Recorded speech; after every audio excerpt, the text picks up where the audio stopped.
Prior to the mid-1980s, most business presentations were given as a stand-up talk with at most 2 or 3 slides. That was it. Why? Because overhead projector slides were time-consuming and expensive to make back then. They were made by graphic designers and their bulky equipment down in the basement of the company somewhere. Then came the PC, and with regard to presentations, things actually went downhill. Back then, you see, the average middle to top manager was about 12 years older than today. So when the PC began making its way into big companies, top managers were the first to get them. Being older and slow to adopt new technology, it just became easier to send their secretaries off to learn how to use the new programs designed for the office.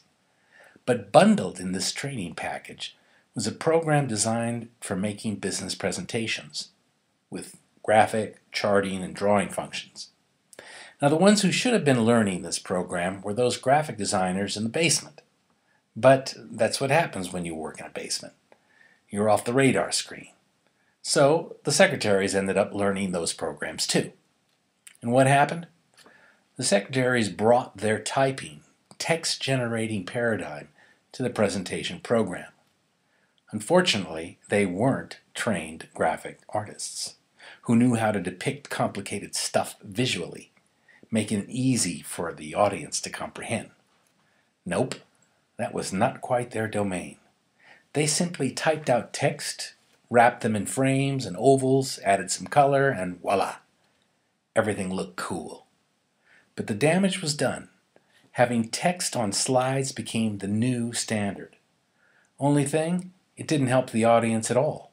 Instead, it forced them to read along and listen to a speaker at the same time, overloading their cognitive processes, not to mention getting bored watching speakers read to them. Then things got worse. 10 years later, the internet came along, and we started developing our slides so that those who could not attend the presentation could at least get a copy of what they missed. But this meant that the text on the slides had to be even more detailed. Essentially, we started designing our presentations for people who wouldn't show up. Those who did not attend had actually an easier time of it. Those who did had to cope with the flood of new printed words. And if that wasn't bad enough, a number of years after that we got the LCD projector, allowing us the convenience to add a lot more slides to our already deadly boring, full of text presentation.